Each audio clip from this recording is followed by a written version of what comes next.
I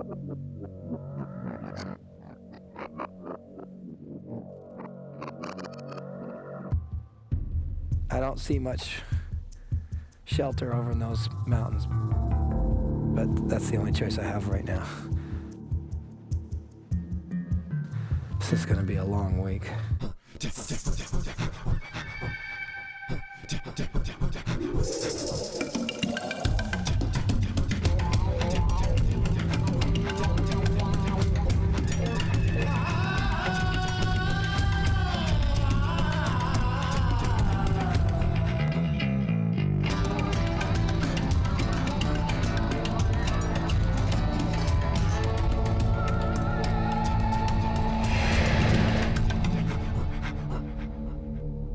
This time on Survivorman, I'm headed to the top of the globe, Baffin Island, high in the Canadian Arctic. It's about an 8-hour flight straight north into the ice and snow and the small Inuit community of Pond Inlet, a place where basic existence depends on your ability to survive a harsh environment. I'm gonna have to find my way back to this community 7 days from now.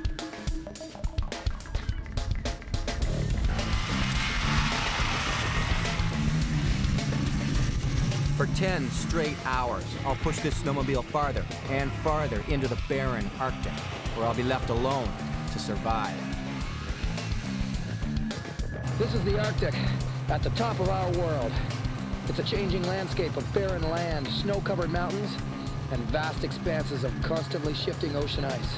In the wintertime, the Arctic is immersed in months of frigid darkness. But in the short polar summer, it's daytime all the time. The temperatures here, well, it's the Arctic. It's cold, and it's one of the lowest population densities in the world. To go out on the land, you ride the knife edge of trouble. You can get disoriented by whiteouts and get lost. You can fall through the ice into freezing water. Traditionally, they use dog sleds to get around, but for the most part, this is the modern, slightly noisier way to get from one place to another. Of course, dogs don't break down.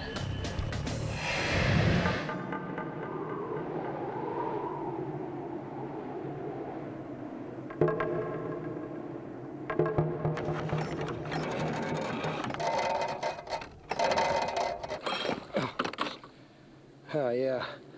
Well, this guy's not going anywhere. Camera crew took the good snow machine and left me alone for 7 days out here with this broken down one. And where's here? The middle of the Canadian Arctic. For 7 days, I have to survive out here with very little in the way of equipment, and yet somehow find my own way back to safety, back to town. And of course, I've got to film the whole ordeal myself.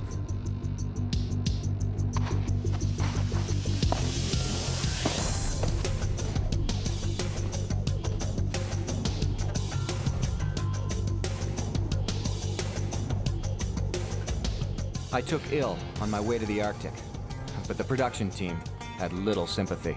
I've had laryngitis for a week. The producer said, well, you can't pick the time or place, you're gonna break down. I guess they're right. And I'm 1,100 miles from the nearest tree. Heck, I'm 700 miles north of the Arctic Circle. I'm closer to the North Pole than I am to the Arctic Circle. So sometimes you gotta really take a look at your circumstances.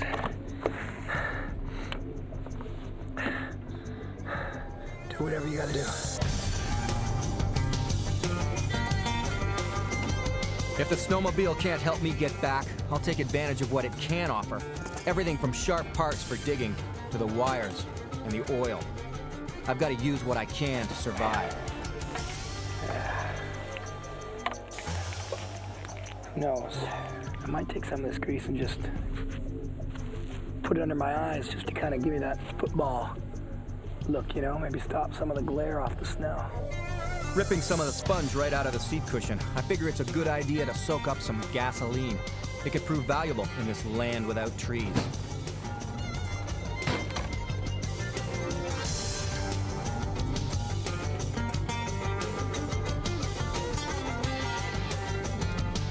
It's mid-May, but here in the Arctic it can still get blisteringly cold. And storms can move in at any time. I have to build a shelter. There's really only one thing to build a shelter with out here. It's white, and there's a lot of it. Even though it's so cold, I have to be very careful not to overheat in this caribou skin clothing. If I sweat, it'll chill me to the bone in no time. Real simple equation. You sweat, you die. Let's see what I can get out of this guy now. There.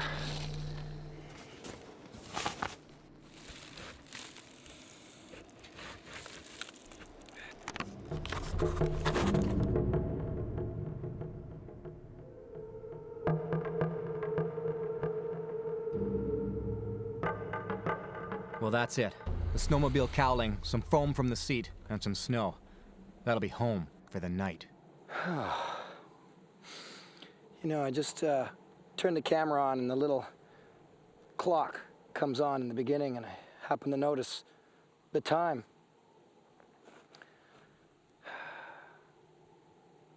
It's 3 o'clock in the morning. I've been going for a long time.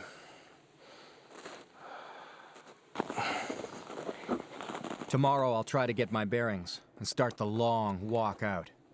But for now... Good night.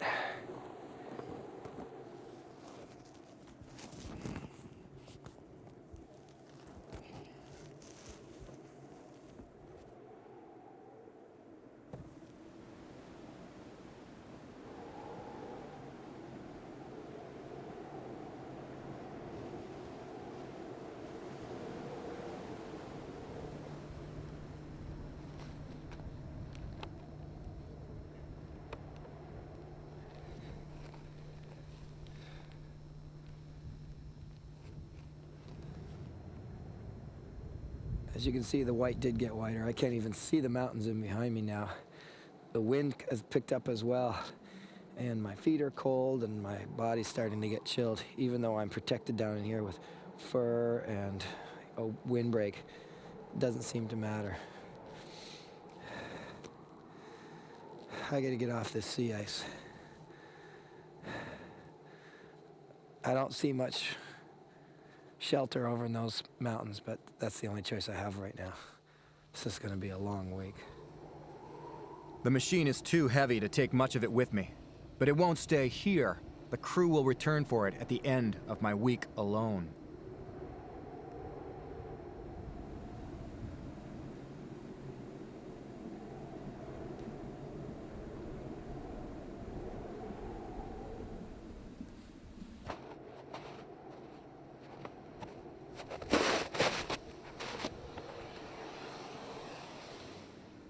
In the Arctic, navigation is a challenge to say the least.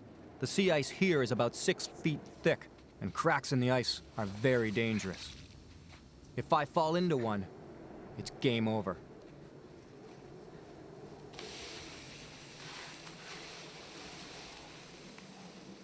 Compasses don't work up here because we're so close to the magnetic pole.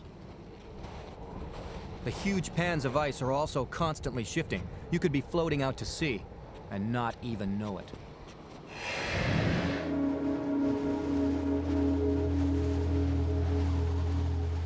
Well, the snow has finally settled just enough that I can show you what supplies I have with me. To survive in the extremes of the Arctic, you really need some minimum requirements, or else you'll die. This time, the producers gave me the break of having a few small supplies to survive this harshest of environments. I'm supposed to catch food with this. This is a seal hook. We'll see about that. Knife made out of a caribou leg bone. For heat. This is a big chunk of seal blubber. See that? This is my source of heat. What I have to heat myself up with this with kudlik, soapstone kudlik, and 3 matches. These things aren't going to do me any good at all until I have some kind of real solid shelter built. Of course, I always carry with me a good multi-tool. First time ever, I've got a gun. I was actually required to bring the gun. They wouldn't let me come out here without it. One reason only. Polar bears. Lots of them. Big, 1,500 pounds of claw, fang, and muscle. They're on the seal hunt right now, and I'll be walking right through their territory. Spooky, to say the least. My rules are that I can only use the gun to protect myself from polar bears, not for hunting. This time, they said I could actually have some food, which excited me. What they didn't tell me was that it was going to be a bag of raw seal meat, which is traditional. Look at that. Big hunk of raw seal liver. You know what? I haven't eaten in a long time. There is fat attached to the seal meat. Eating meat alone, I could die from what has been nicknamed rabbit starvation. After only a week of meat without fat, you will show signs of protein poisoning. Even after eating, you still feel ravenous. The stomach will distend, and in 8 days, diarrhea begins. A few weeks of that, and you will die. It's not bad, actually. Well, because it's lightened up a bit better off to the side there, I think I'm going to try and get out of here and make my way over there.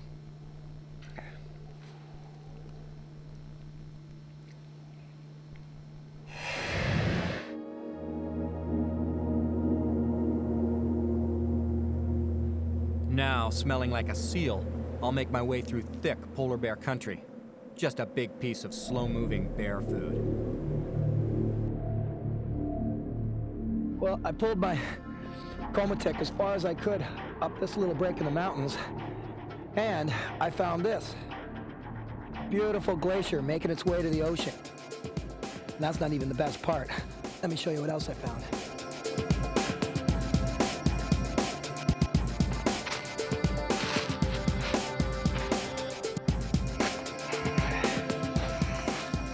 I gotta be careful not to slip, because I get down in there, I actually can't get back up. There's about a 10-foot straight drop to get down to the bottom. There's no way of getting back up.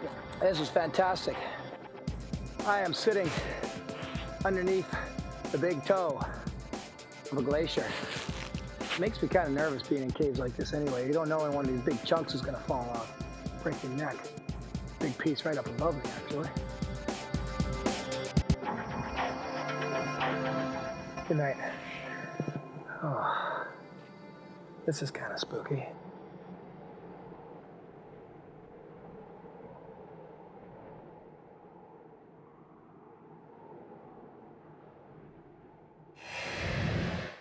I was so chilled, I could barely sleep. Who would have thought that an ice cave would be cold? I've got 5 more days to survive. But right now, I have to get up high enough to check my direction for travel. The total whiteout conditions make travel impossible, so any markers I can spot, such as an iceberg or a hill, will help me from losing track of my route to safety. Lots of cracks and crevices. I could literally fall into the ocean here. I better be careful.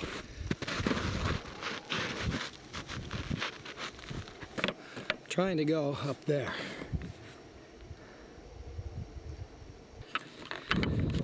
So I can get a look. Better look at where I gotta go. Better look at how far I gotta go. It's very hard to tell where you're putting your feet. It's just white, you know? I mean, look, if you look this way, I mean, that's what I'm stepping in, just white, white, white, white, white, white, white, white, white, white, white, white.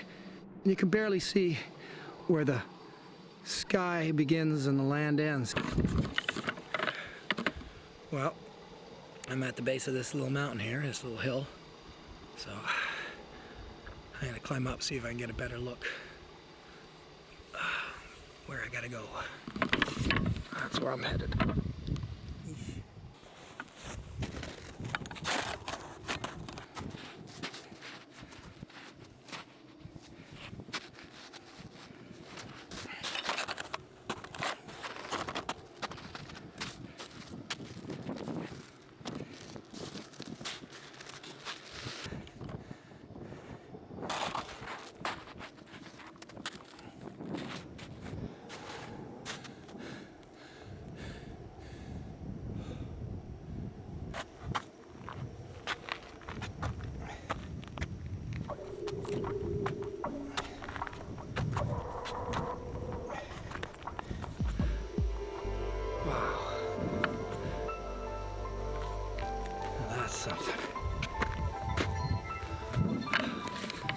Yeah, see this. I figure I've got about a 30-mile walk back to Pond Inlet. If I can make it to the other shoreline, across the 5 miles of jumbled, rough pack ice, I can follow the shoreline to safety. After a full day of traveling yesterday, the funny thing is, I can still see my snowmobile.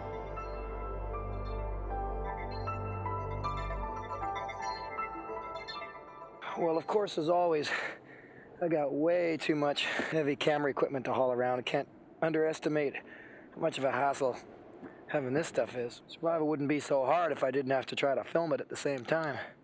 But I'm thinking now, if I'm gonna do that walk across the sea ice, then maybe I can make use of some of these pieces from the snowmobile. One of the problems I'm gonna have out there is snow blindness, basically. Even with this overcast, it's so very, very bright. I'm always squinting. So take a couple of these wires.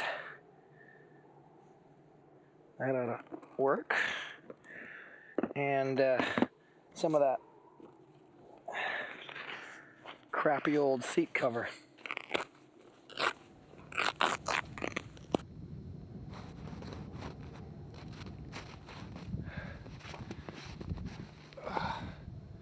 There. Not so bad. I can see anyway, and it won't bother my eyes so much now. Off we go. Snowblind. Just imagine a bad sunburn to the cornea of your eyes. If that happened to me, I'd be blind and helpless out here for at least 3 days. Snow blindness, hypothermia, polar bears, frostbite, exhaustion, starvation. These are the perils, the realities of Arctic survival. Distance in these conditions is tough to judge. Perspective in the white can play tricks with your mind. I've heard of people who, upon seeing a mountain, start to head towards it only to find a few steps later that it was just a rock.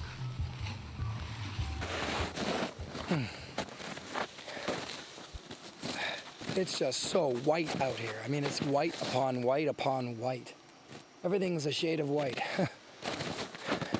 Even the seagulls are white. All along the way, I've been eating snow for my water intake, because the only water around here is either frozen or salty, coming up through the cracks. Now, a lot of books warn, don't eat the snow. It damages the membranes, it cools you down. Well, you know what? It's very true. And if I was like just about to go sleep or crawl into an igloo, then yeah, I wouldn't eat snow to cool me down. But during the day, when I'm working this hard, eating the cold snow is helping to keep me from sweating. So, personally, I don't have a big problem with it.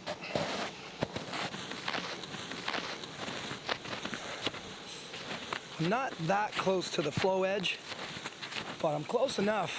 I could literally be on one big pan of ice. I could be on a 5 square mile piece of ice that cracks over by the shore. There could be 100 feet of water between me and the shore, and I wouldn't even know it. I could be well on my way to Greenland, just drifting away. Just a few years ago, tragedy nearly struck a group of Inuit children. They were drifting off to Greenland without even knowing it, and only a daring rescue by the local townspeople brought them back from sure death. I'm gonna stop here beside this iceberg, see if I can actually sleep for an hour before I push on through and make it to the other shore. It's great how this caribou fur, it's incredible. It doesn't hold the snow at all. It just falls off of it like dust.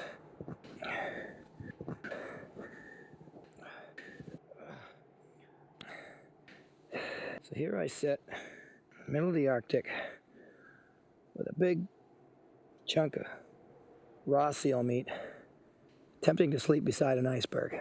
I'm in probably the thickest polar bear area around here.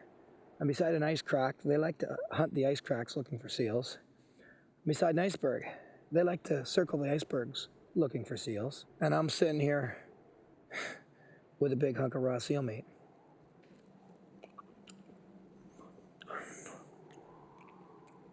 You know, this is not the most intelligent thing I've ever done.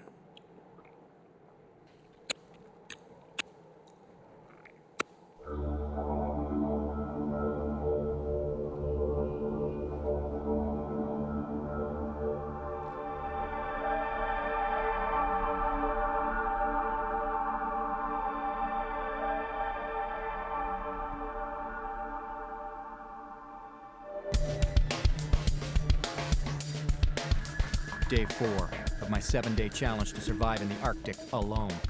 The weather seems to be clearing, and if the whiteouts do subside, I know my general direction back home. But this morning, I woke up to a surprise. These guys are polar bear tracks, big ones. Man, his head would have been about here, and his back end way back here. This is a big bear. What's important about these tracks is that they're only 30 feet from where I've been sleeping. And you thought I was kidding about polar bears.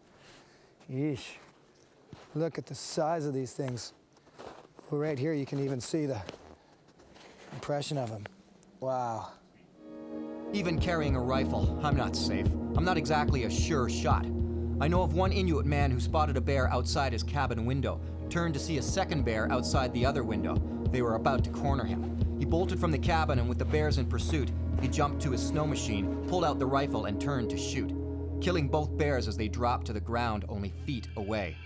I'm keeping my rifle loaded. Boy, how everything changes when the sun comes out. This could be glacial melt, and if it is, that's going to be great because it'll be fresh water. Ugh. Yeah. That's salty. At any given time, there's about 10,000 of these icebergs floating around in the eastern Arctic waters. Most of them come from Greenland or Ellesmere Island.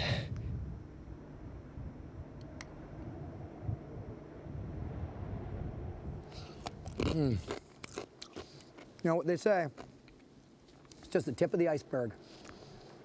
Apparently there's another 9/10 of this guy right underneath me.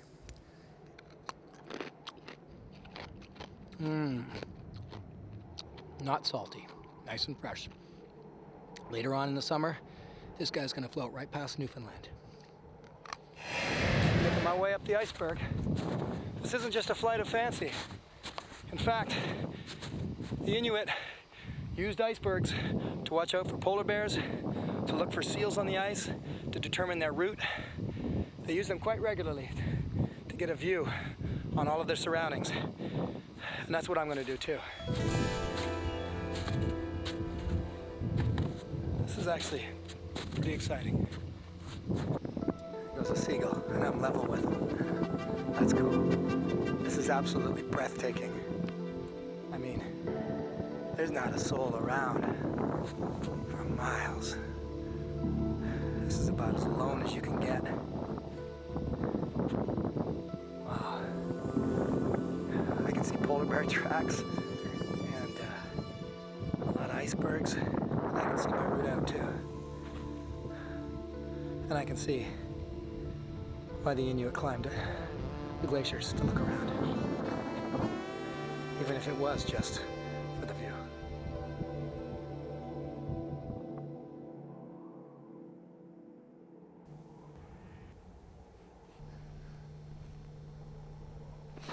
All right, this is less sleeping in the sun.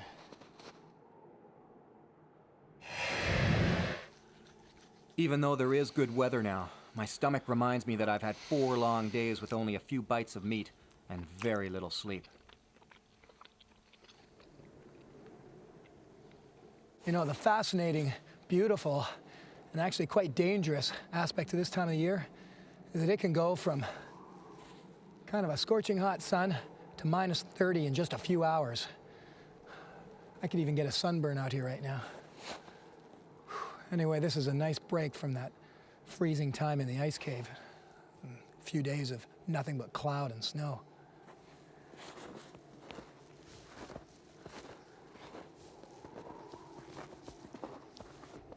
Well, I'm not hanging around here. This is thick polar bear territory. I have 3 days left to survive, my meat is almost gone, and I still have a long way to travel over the ice to safety. This is it. My last bit of seal meat. After this, all I have is scraping the blubber off the inside of the hide.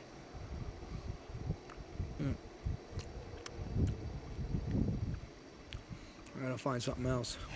You know, these mucklucks, they're frozen solid. Because they're my own moose hide mucklucks that I brought from Ontario, and they're not supposed to get wet. I should be wearing sealskin mucklucks called kamiks. Then I'd be fine. These ones got soaked when I had that day of sunshine, and now I'm walking around in big frozen blocks of ice. But the hardest part of being out here, it's not the cold, it's not survival, it's not existing without food in my belly.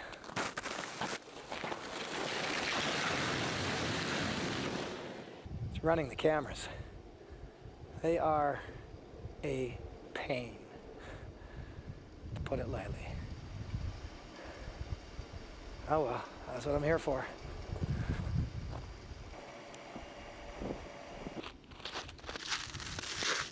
Damn it, I didn't press record.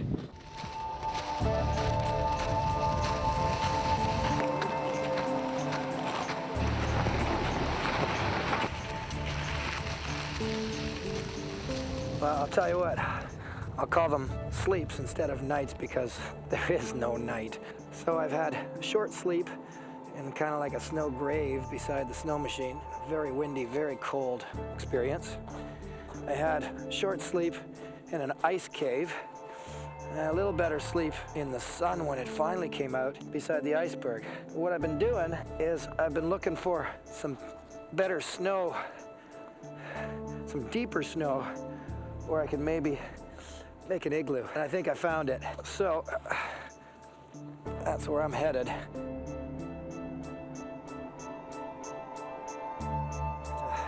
If a big storm does come in, a big blow up, better that I have a good igloo to protect me than try handling it in the open again.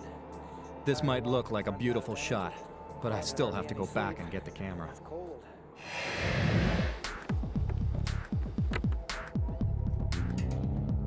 The windshield, scavenged from the snowmobile, will come in handy.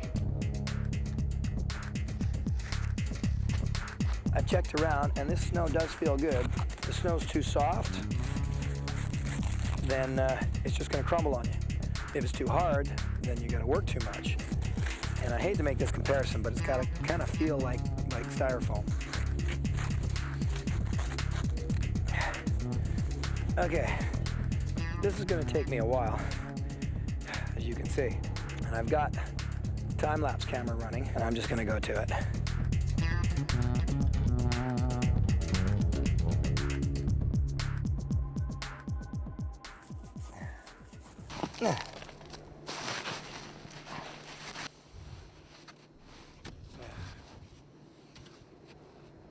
The Inuit have been relying on igloos for thousands of years. It's the perfect shelter. Snow is an incredible insulator, and the dome shape can withstand severe storms. Built properly, an igloo is an amazing marriage of function and form.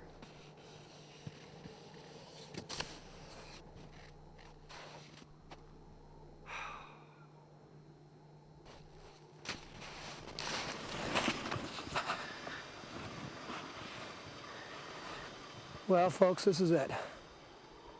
I really thought that I'd put on the time lapse and give you a work of art igloo.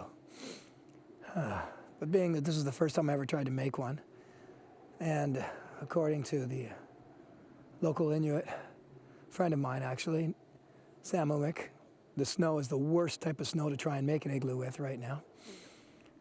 And then I just realized that I've been going all night. I have no idea what time it is, although I'm sure it's close to morning already. And I'm exhausted. Put all those factors together, and you got a crappy igloo.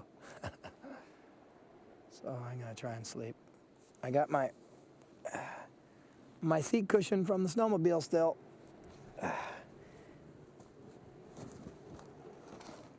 And at least I'm protected pretty well from the wind, actually. Oh, this'll have to do.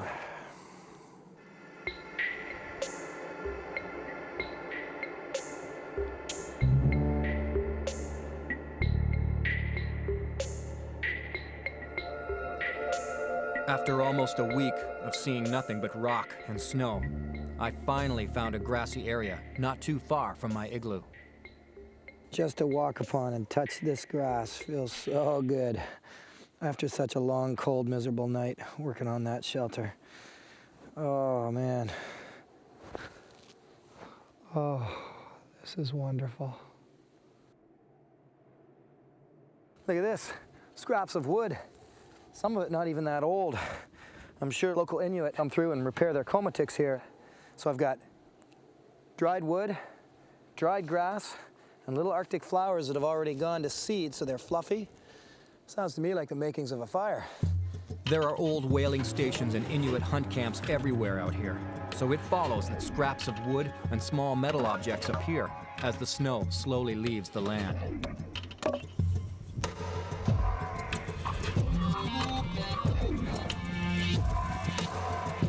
I don't know if you remember this.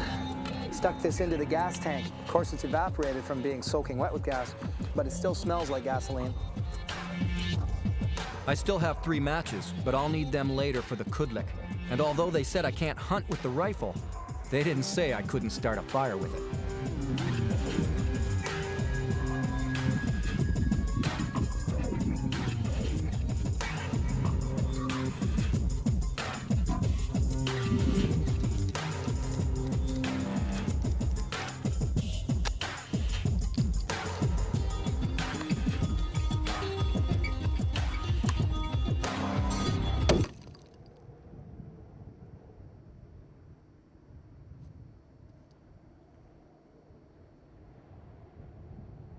Let's try that again.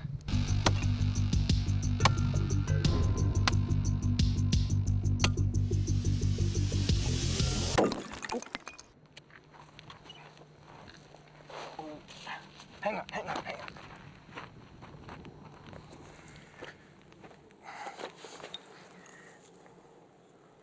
Yes. Yes, oh, sorry. Oh, man. Except my kindling's blown all over Kingdom Come here. I think I left a little too much powder in that time. Well, soaking the sponge with gas seems like a great idea now, and it gives me the chance to finally warm my feet and dry out my mucklucks.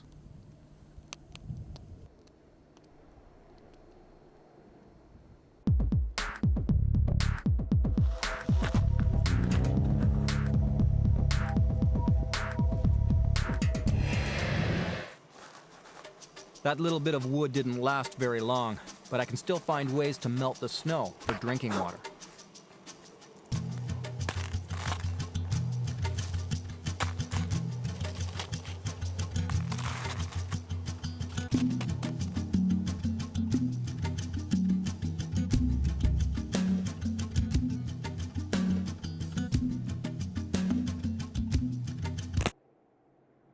In these conditions, I need 6,000 calories per day to survive. With only 4 bites of seal meat each day, I'm only taking in 200.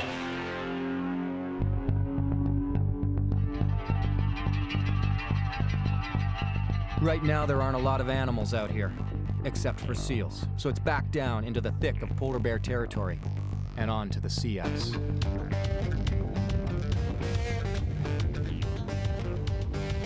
The sun being out makes it a perfect day for hunting seal. You want to keep the sun at your back because the seals have such sensitive eyes that when they come out and they keep their eyes turned away from the sun. The object is to stand over this hole for a long time and wait for the seal to come. Like this. And when the seal comes, you lunge down and pull. Inuit people could stand for hours and hours and hours perfectly still, waiting for a seal to come.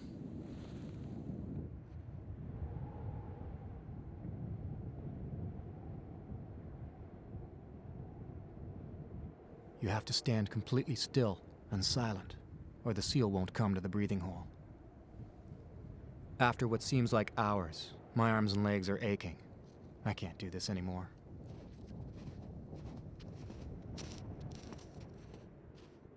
When you burn more calories than you take in, your body will literally begin to consume itself. At first, subcutaneous fat will be burned. If things get bad enough, your body will start to burn what's left, your muscles. Oh. Something else I can do to try and catch some bigger and more food is taking this bone from the seal left over and hopefully a seagull or a raven or something might land and go for that. And if they come for it, I got a chance of grabbing and maybe getting myself a much bigger dinner.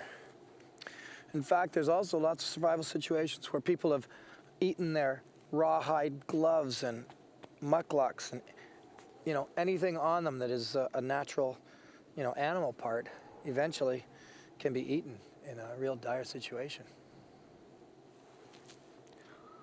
I'm gonna hope for a bird.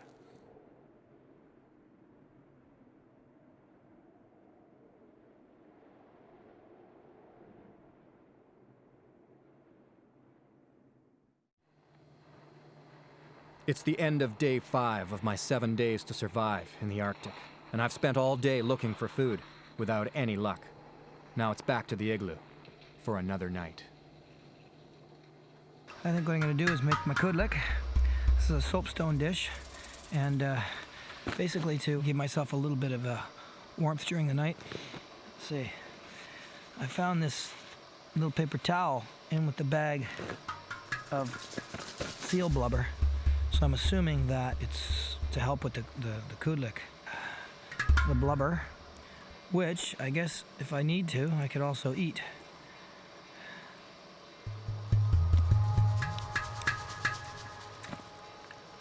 This is the part I hate. The tape's running out, so I gotta go climb down the hill to the lake, get another tape, come all the way back up, and put it in so I can finish this segment for you.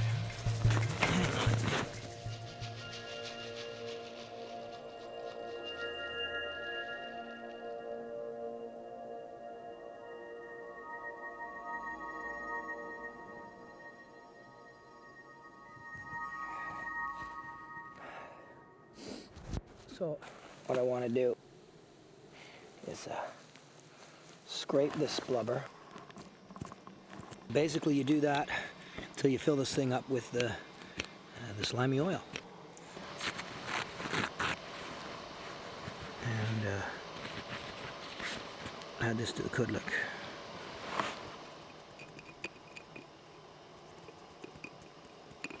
Like so. Okay, well, I got 3 matches here. Means 3 kudlik fires.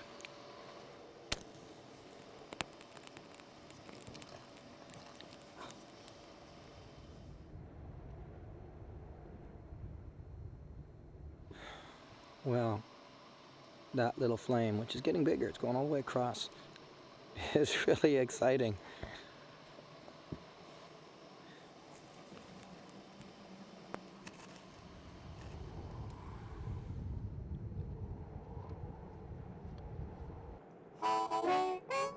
Okay, I forgot to mention, I never go anywhere without my harmonica.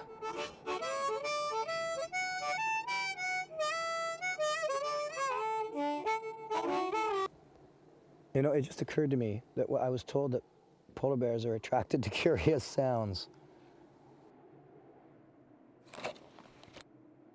And this is where I can say goodnight.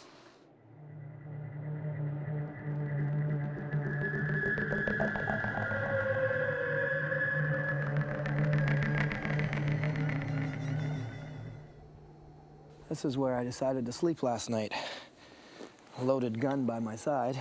In the middle of the night with frozen feet, I climbed up to the top of this little mini mountain and decided to sleep up here. And I think there was another layer of warmth up here. Although I feel like a big slab of meat on top of a pedestal in the middle of polar bear country, which is why I kept that beside me.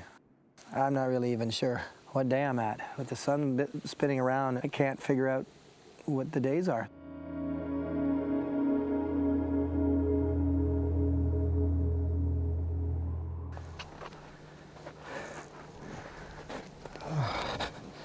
Okay. I'm so hungry, I'm faint. Now I'm starting to obsess on food. It's really hard to get motivated with nothing in your system and no calories to burn. But I only have another day left, and if I don't make it back over the last few miles, the crew will come looking for me.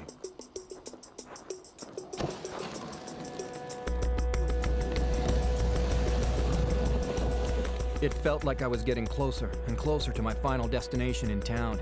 But around every corner, nothing but rock and ice. If my travel looks easy, guess again. I couldn't pull that heavy sled more than 20 minutes at a time without having to stop. Dizzy from exhaustion and sick from my empty stomach, any food at all would be a relief. I found some wild edibles in amongst the rocks. Willow buds.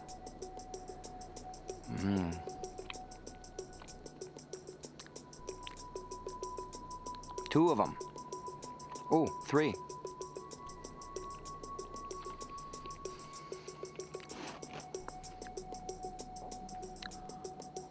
Wow. I'm full. This landscape is incredibly stark, just snow and ice. At this time of year, there is very little to support life. The Arctic has a tragic history of countless explorers and native peoples who have starved to death out here.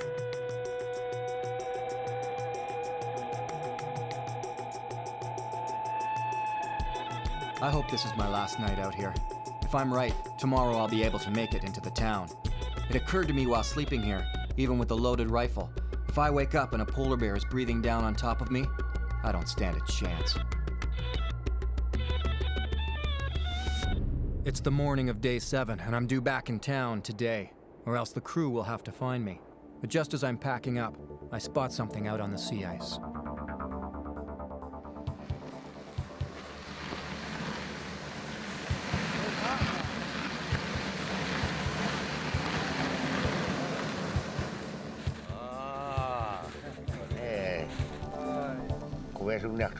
Sam Umek, the Inuit hunter who picked me up, offered to take me home.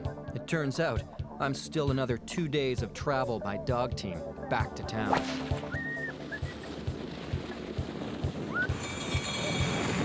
Along the way, he shot a seal and offered to me what is considered to be an Inuit delicacy, prized by the children and as tasty as ice cream, the eyes of the seal. I asked Sam when the toughest time was to survive out here. He said now. There aren't any eggs to eat because the birds haven't returned, and it's become too warm to make a good igloo. Stuck in between seasons, this goes down as one of my toughest survival odysseys.